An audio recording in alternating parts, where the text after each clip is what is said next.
chers amis amoureux de la poésie. Cette nouvelle chronique sera placée sous le signe de la poésie d'insurrection. Vous ne l'ignorez pas, nous sommes au lendemain d'un mouvement social de grande ampleur qui a eu lieu le 5 décembre dernier et qui a réuni nombre de catégories sociales en réaction aux mesures d'un président arrogant qui porte sans complexe un surnom qui lui colle à la peau, celui du président des riches, voire des ultra-riches. Les Gilets jaunes, quant à eux, ont soufflé la première bougie de la naissance de leur mouvement qui s'est produit le 17 novembre 2018. La matière écrite et filmée concernant ce mouvement est considérable. Les reportages, débats, essais, tables rondes et les réseaux sociaux se sont très largement fait l'écho du phénomène et chacun a tenté soit de le justifier, soit de le discréditer. Les revendications ont concerné pour l'essentiel le pouvoir d'achat des Français, la parole publique ignorée par les élites, la morgue des dirigeants et l'extrême brutalité de la répression policière. Mais que devient le rôle de la poésie dans tout ça? On trouvera peut-être ma question bien légère, pour ne pas dire futile.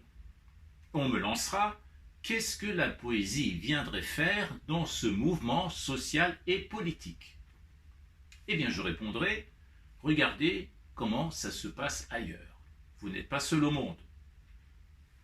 En Iran, par exemple, où depuis le Xe siècle, avec le poète national Ferdowsi, la poésie a contribué à la renaissance de la culture et de la langue persane en voie d'arabisation forcée.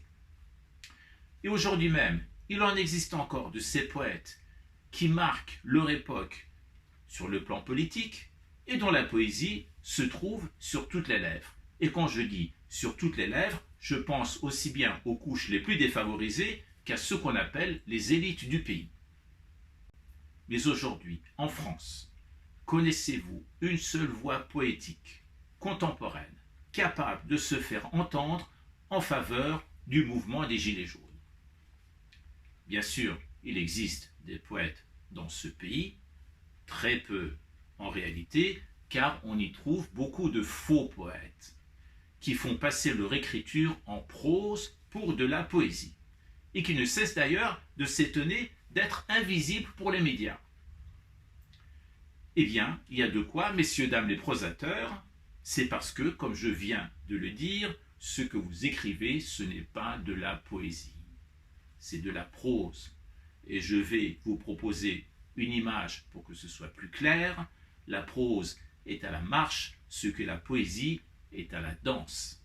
Alors, quand vous aurez appris à danser, peut-être à ce moment-là qu'on s'arrêtera pour vous regarder et pour vous écouter. Ça, c'était pour les pseudo-poètes qui font dans la pseudo-poésie souvent institutionnelle. Des intellos, des artistes, des bidouilleurs nombrilistes qui marchent aux slogans et aux effets de manche. Et puis il y a d'autres catégories plus ancrées dans la poésie, comme les slameurs ou les rappeurs. Eux, ils ont le sens du rythme et savent faire danser leurs textes. Leur problème, par contre, surtout en ce qui concerne les rappeurs, c'est leur inculture. Alors, comment voulez-vous que leurs textes puissent captiver toute une population faite de différentes classes sociales? Ils sont donc incapables de parler à tout le monde à la fois. Résultat de tout ça, une ghettoisation de la fausse poésie dans les métropoles, genre quartier Saint-Germain, et puis en face une ghettoisation de la vraie poésie dans les banlieues. On se retrouve aujourd'hui avec un peuple français en pleine insurrection, privé de voix poétiques dans lesquelles se retrouver. Certains vont peut-être lever les yeux au ciel en s'écriant: mais qu'est-ce qu'il nous raconte, cet oiseau de mauvais augure, en pleine exagération, pour ne pas dire caricature? À cela, je répondrai la chose suivante. C'est très simple. Demandez-vous comment il se fait que les médias, que ce soit les médias officiels ou les médias alternatifs, n'invitent jamais ne serait-ce qu'un seul poète.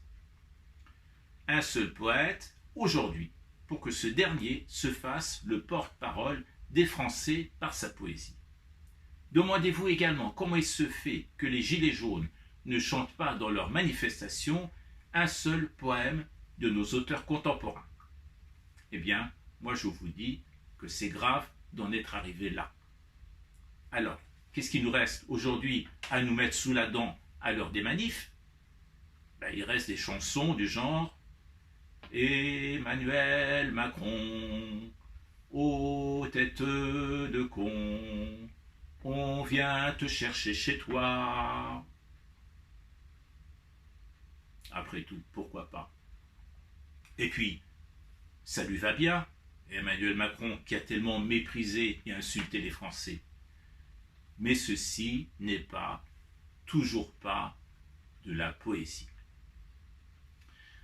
Eh bien voilà, tout est dit. Si cette chronique vous a plu, n'hésitez pas à la partager, ni d'ailleurs à vous abonner à ma chaîne YouTube. Quant à moi, je vous dis à très bientôt pour de nouvelles aventures poétiques entre la France et l'Iran. En persan, Tendez-vous dit.